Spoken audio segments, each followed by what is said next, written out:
Hello, everyone. Welcome to our online video series, Reading Hope in Trying Times. Our guest today is Mark Schaefer. Mark is a globally recognized keynote speaker, educator, business consultant, and author. His blog, Grow, is hailed as one of the top marketing blogs in the world. Mark has advanced degrees in marketing and organizational development, holds 7 patents, and is faculty member of the Graduate Studies program at Rutgers University. For 3 years, Mark studied under the late Peter Drucker. Mark's consulting clients range from successful startups to global brands such as Adidas, Johnson & Johnson, Dell, Pfizer, the United States Air Force, and the UK government. Mark is the author of 7 best-selling marketing books: Marketing Rebellion, Known, Social Media Examined, Return on Influence, Born to Blog, The Content Code, and The Tao of Twitter, which was named the best-selling book on Twitter in the world. And I'm going to come back to those books in a moment. Return on Influence was named to the elite list of top academic titles of the year by the American Library Association. The Content Code was named one of the top 5 marketing books of 2015 by Inc. magazine. Mark's books are used as textbooks at more than 50 universities, have been translated into 12 languages, and can be found in more than 750 libraries worldwide. In terms of how they're used within marketing, writing for your life, I quote them extensively. I refer to them in my presentations about the business of being a spiritual writer. And as far as I'm concerned, Mark is the go-to person in terms of online marketing expertise. He's also the host of the Marketing Companion, one of the top 100 podcasts on iTunes. Mark has appeared on many national television shows and periodicals, including the Wall Street Journal, Wired, New York Times, CNN, et cetera, et cetera. He's a contributing columnist to the Harvard Business Review. And I'm also pleased to say that Mark's joined us previously at various webinars and interviews that we've done. So it's really a pleasure to have Mark here with us today. Thanks for joining us, Mark. I'm back home with you, Brian. Well, it's so great to see you again. And I have to say that Mark is a COVID-19 survivor. And we're really pleased that he's got his health back. So why don't you tell us a little bit about how this whole thing has impacted you and your business? Well, those are 2 big questions. Exactly. Well, you know, my wife picked up the virus on a ski trip. She was in Idaho, and the place where she was skiing actually turned into a hot spot, and had started to feel ill while she was on the trip, and came back, and after she had a fever for, I guess, 3 or 4 days, got tested positive. And, the amazing thing and truly a blessing was that I didn't get sick until she was better. So it took her almost 3 weeks to get better.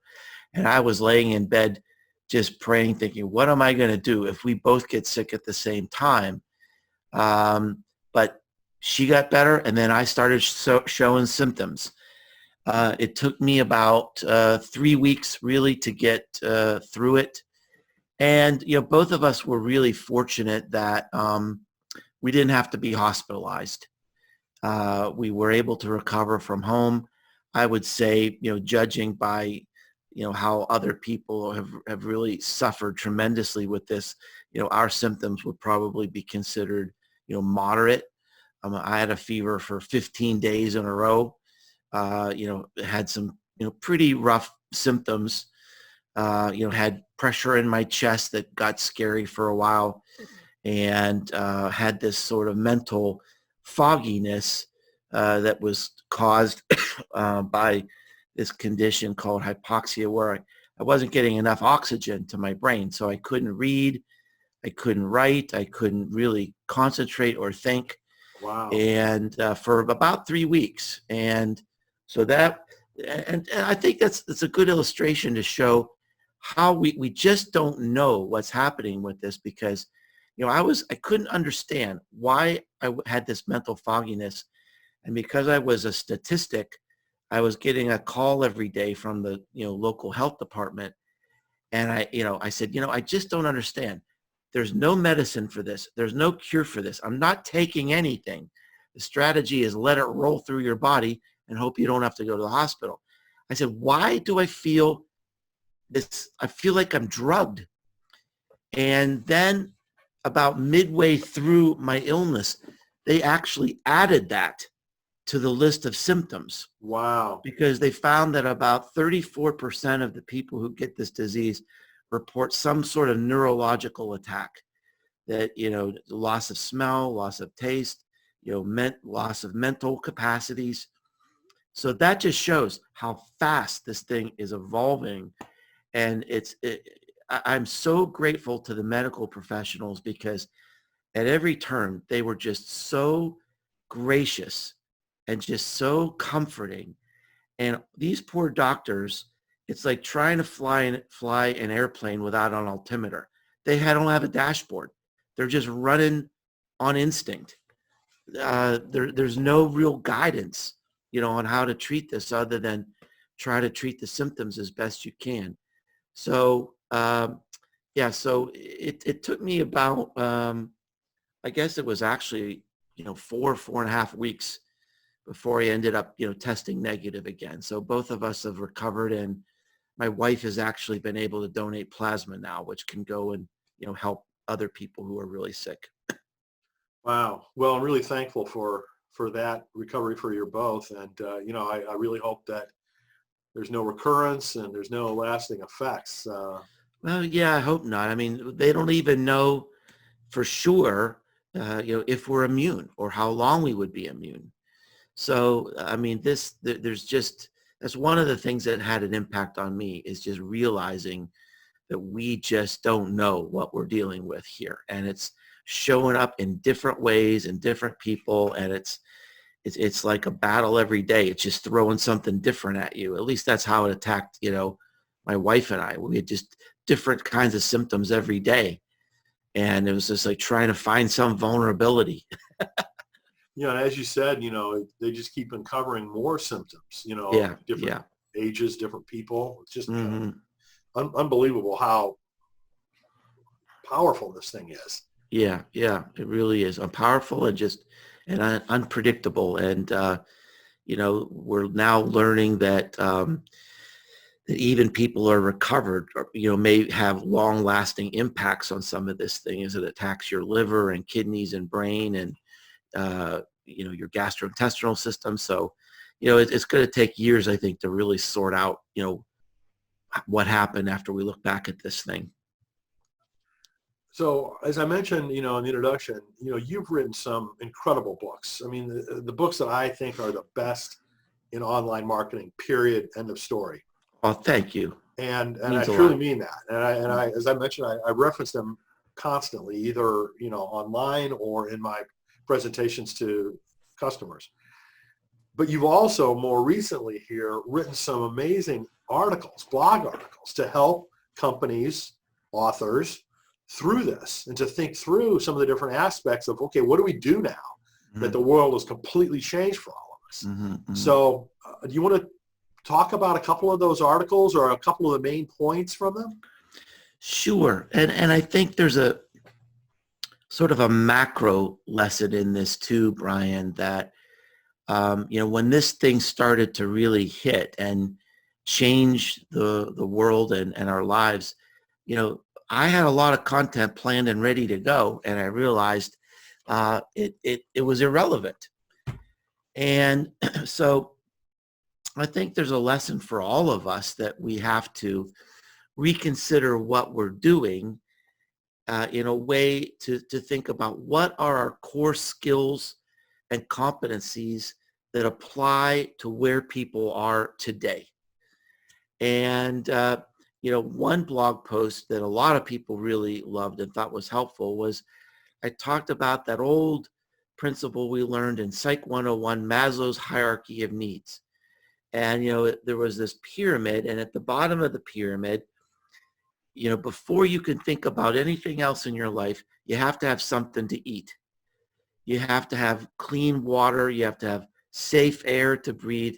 You need to have shelter. And then above that, you don't want to be lonely. You don't want to be isolated. You want to have relationships. Maybe you want to have a job. And at the very top of the pyramid is aspirational things like, should I buy a boat? Well, almost everybody we know wherever they were in their lives, suddenly has moved to the bottom of the pyramid, right? We're worried about food shortages. We're worried about being safe. We're worried not only about, the air that we breathe, but, we're potentially afraid of touching a doorknob.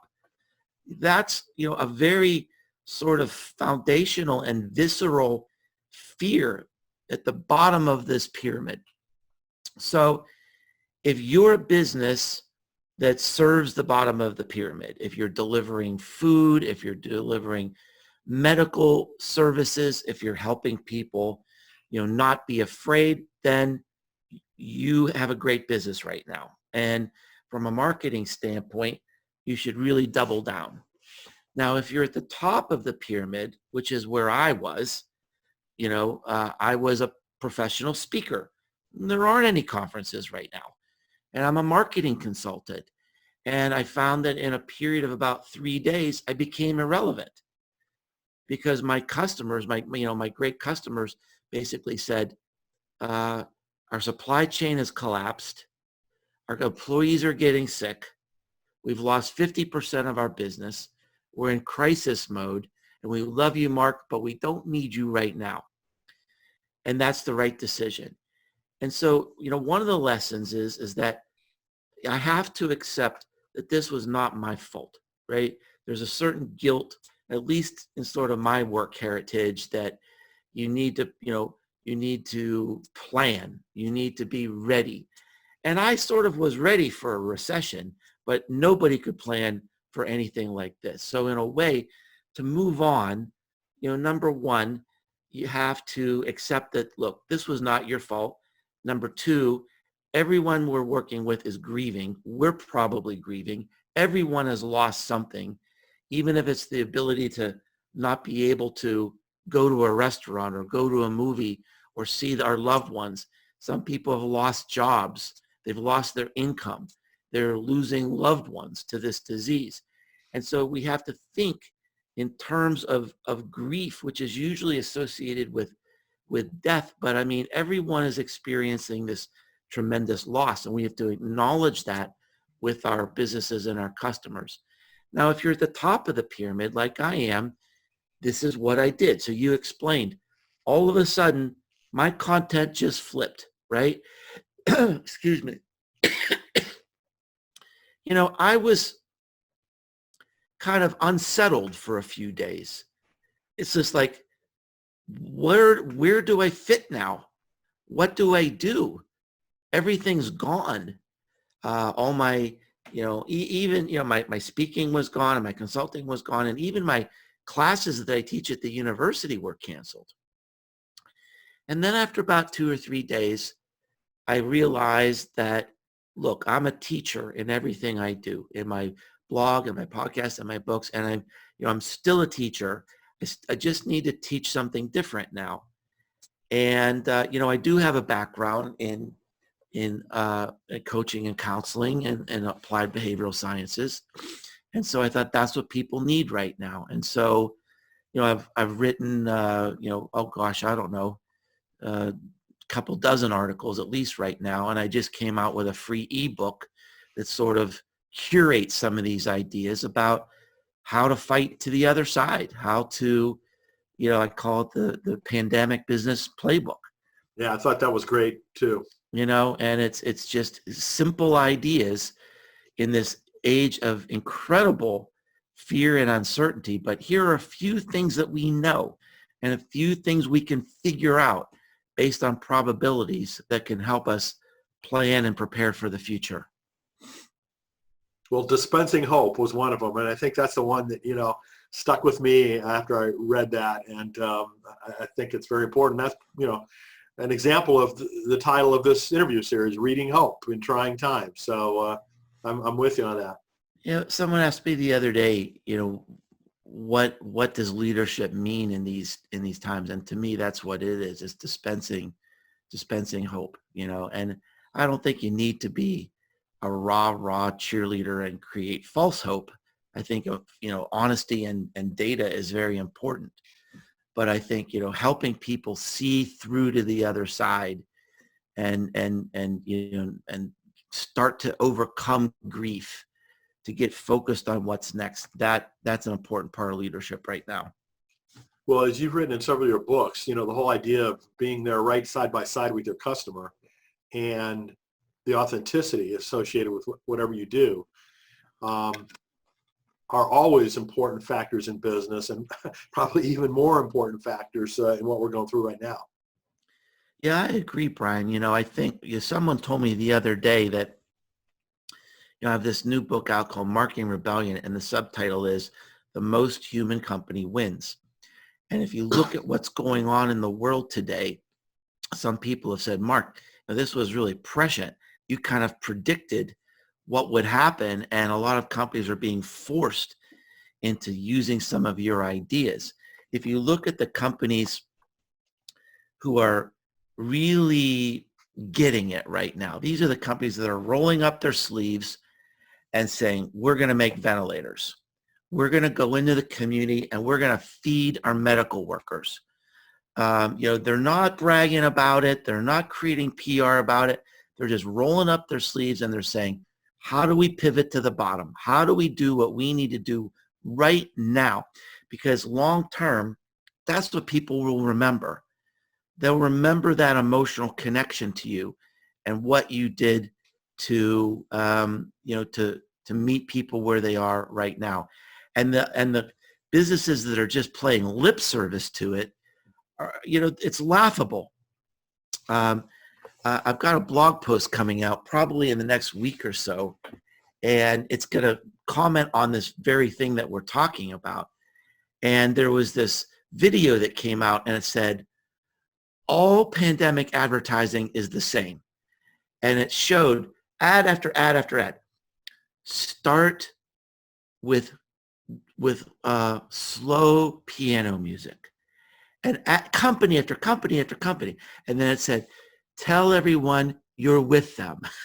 And ad after ad after company. It's almost like there was one advertising script, and that's not human. That's not authentic. That's legally approved advertising, jargon.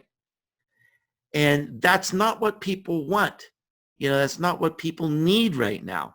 You got to get down in the trenches. You got to be a real human that's compassionate and maybe sad and maybe vulnerable, and show people what you're made of. That's the opportunity we have right now. So one of the other articles that you wrote is about conferences and kind of what you're thinking of the future of those, since you and I are both heavily involved in conferences and dependent upon that. You want to share a little bit about your latest thinking on that? Well, I think this goes hand in hand with what I was talking about and sort of the idea I have in this free ebook that I put out, the Pandemic Business Playbook, about, we need to start planning on probabilities. And, the problem that a lot of businesses have is they dream up the worst case scenario. And we need to look, what's the probability that something's actually going to happen? So when it comes to conferences, there was no information out there, just no data whatsoever. So I decided to do my own research. And what I found is that when it comes to small meetings,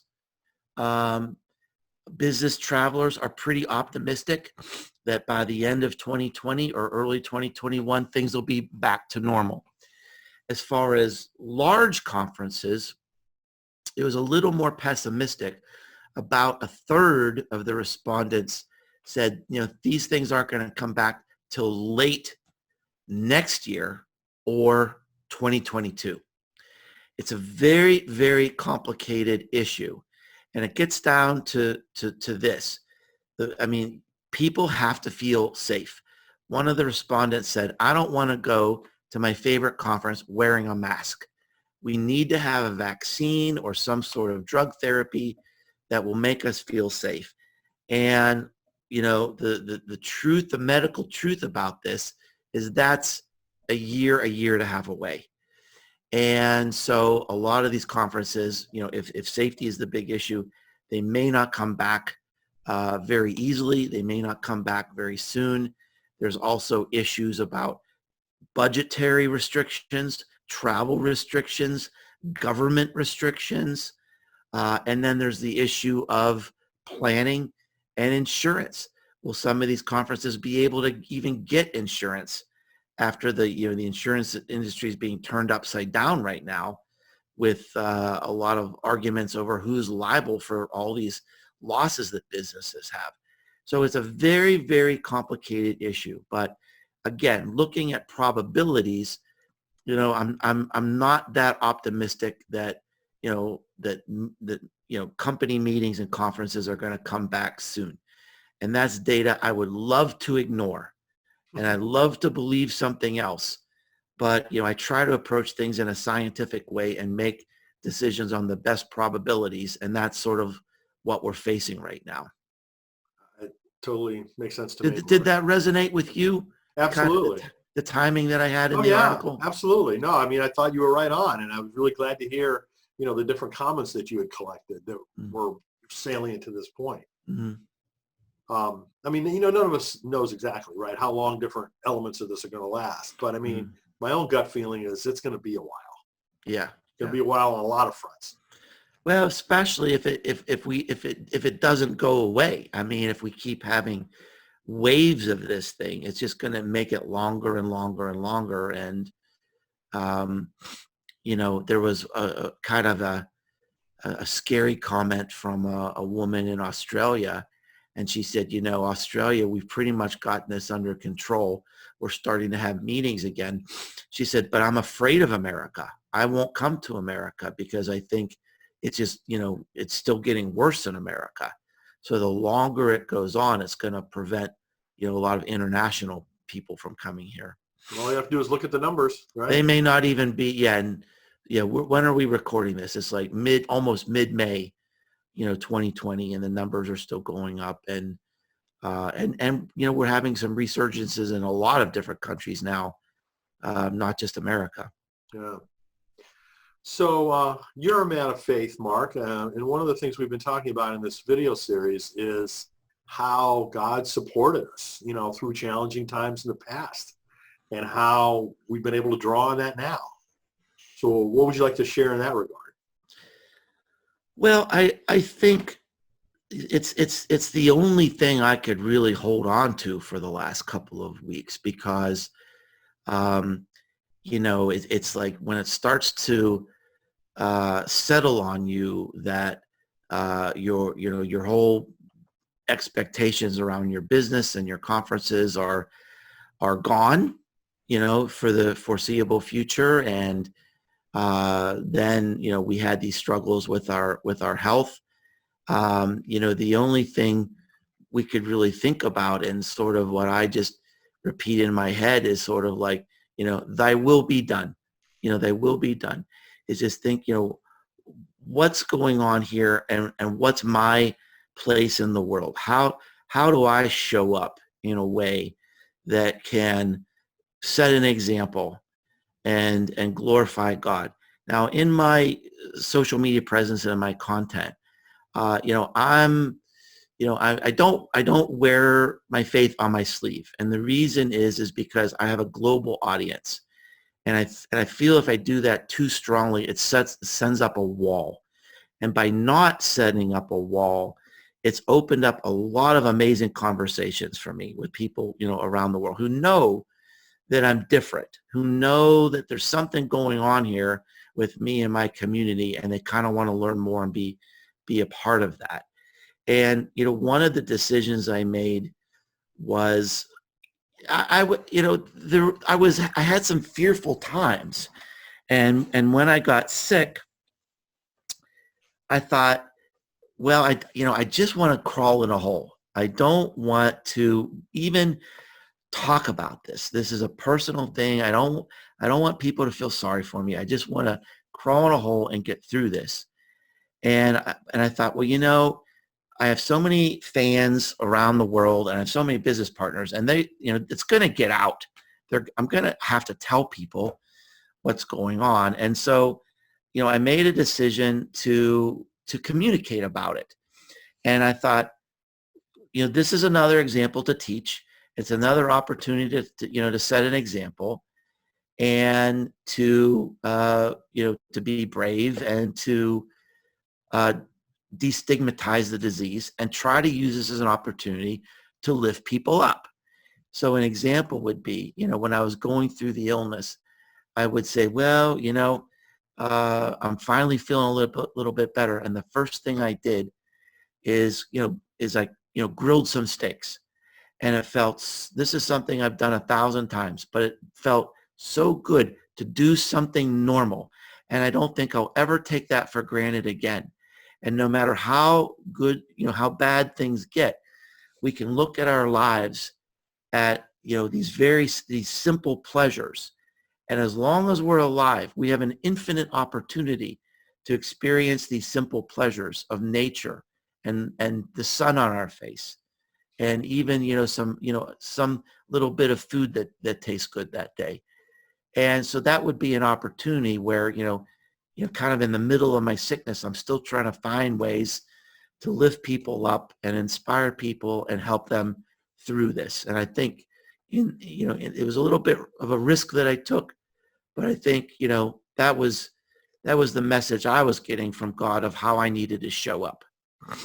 Well, I think that's really wise, and I think you really have. You've been a phenomenal example for us. So thank you for doing that and for sharing, what we're, in business, we were taught not to get too personal, right? Right. Right. This has been a whole new experience for me. Because not only was I in business, but I was also in journalism, started in journalism where, you're taught you don't add your story, right? It's not about you. You don't add your story.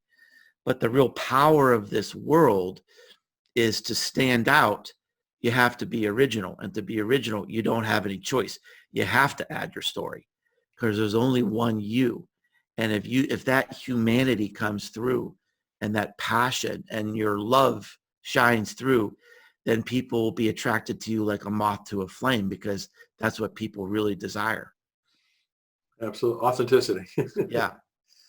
So are there any suggestions you have for people, resources, any practices that you have adopted that you think would be great for people to take advantage of now?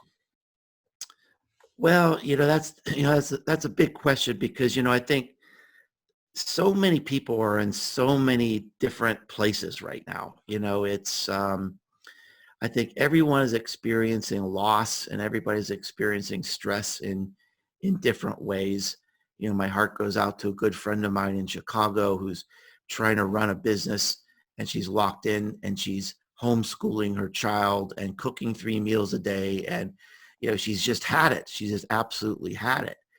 I have a friend whose mother was seriously ill and she had to go in for an organ transplant.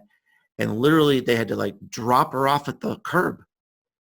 They couldn't even go into the hospital. Wow. And so these people are just suffering in so many different ways. And, I'm so fortunate, Brian, that I am surrounded by an amazing faith community here in Knoxville, Tennessee. And they've been so supportive and they just seem to have the right things to say and the right comfort at the right times. And, one of the people in the group sent me this sort of list of Bible quotes to sort of give me hope and strength. And I would just read those every day. So that's something that helped me during this time. But, I think it would be hard to recommend something, that would apply to everybody because I'm just sort of acknowledging and respecting that that people are just suffering in so many different ways right now. I'm just, the thing that helped me is just the discipline of just trying to just focus on thy will be done. I mean, what do I need to do right now to be the best beacon on earth that I can be under the circumstances? Just have that faith and have that discipline and have that focus And that's something that helped me. But I certainly would understand if people are feeling so overwhelmed right now that they're just exhausted, that, maybe they need to find comfort in something else. No, Maybe they need a nap. Maybe they need a nap. We all need a nap, don't we? Yeah. I took a nap before this podcast, actually. Well, good for you. Well, Mark, it's such a pleasure to spend some time with you. I'm really so happy that you're feeling better. I again want to thank you for all the incredible work that you've done. You write about business and you write about marketing, but at the end of the day, what you write about is helping people and serving people. Yeah. And, that's exemplary, number one, and you do a phenomenal job at it. I just want to thank you for what you bring to the world. Thanks, Brian. Thanks so much. It's always so wonderful to talk to you, and I appreciate your support. And you're always so well prepared and ask the best questions. So thanks so much. Thanks for the work that you do. Yeah. I don't know about that, but I'm learning how to be a journalist, I guess, Yeah. or an interviewer. Well, you're doing fine. Yeah. All right, Mark. Well, take care. God bless. Mm-hmm. We'll talk to you again soon. All right. Thank you, Brian.